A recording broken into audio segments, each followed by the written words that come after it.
Pernah tak tuan-puan nak jadikan emas ni sebagai hadiah untuk anak-anak? Sebenarnya, bila kita hadiahkan emas ni kepada anak-anak, ia adalah satu pilihan yang sangat bijak dan bernilai untuk jangka masa panjang. Jom saya kongsikan kenapa emas ni sesuai untuk dijadikan hadiah dan simpanan jangka masa panjang untuk anak-anak. Pertama, nilai emas ini sendiri stabil dan meningkat. Emas terkenal sebagai aset yang tidak terjejas oleh inflasi dalam jangka panjang, nilainya cenderung meningkat, sekaligus menjadikannya pelindung kekayaan yang baik untuk masa depan anak-anak. Kedua, emas juga mudah untuk dicairkan. Jika anak memerlukan wang untuk pendidikan, perubatan atau keperluan lain pada masa akan datang, emas mudah untuk dijual atau digadai. Ketiga, emas tidak luput nilai. Berbanding mainan atau barangan lain yang mungkin rosak atau hilang nilai, emas kekal bernilai walau selepas bertahun-tahun. Keempat, ia sebenarnya tentang ajaran kewangan. Menghadiahkan emas juga boleh dijadikan sebagai cara awal mendidik anak tentang simpanan, nilai harta dan pengurusan kewangan. Kelima, emas ni sebagai simbol kasih sayang dan warisan. Emas boleh menjadi hadiah yang simbolik diwariskan dari satu generasi ke generasi yang lain.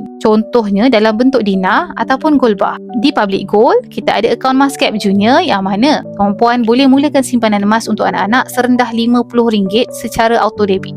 Pendaftaran percuma sahaja dan boleh buka akaun Emascap Junior dari seawal bayi lagi. Jadi, bagi mereka yang berminat nak adakan simpanan emas untuk anak-anak dari kecil, perempuan boleh klik link di profil saya atau boleh rujuk video cara bermula dengan mudah di pin video di profil saya bantu tuan-puan sebaiknya.